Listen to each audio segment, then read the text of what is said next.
Tan থিটার মান নিয়ে ওখানে বসাই দিই। ট্যান থিটার মান দেওয়া আছে না,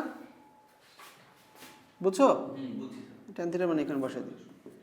তাহলে এখানে বসলে কত হয়? 3 sin alpha 2 + 3 cos alpha.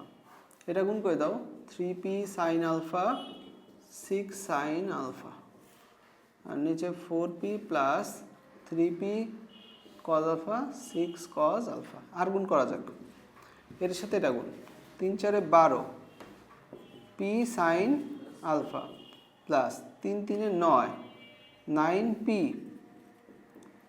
sin alpha cos alpha. এটা 3 6 18 sin আলফা cos আলফা, এত সমান। এর সাথে এটা গুণ করা যাক। প্রথমে 2 দিয়ে গুণ করো সবাইকে, 6p sin alpha 12 sin alpha.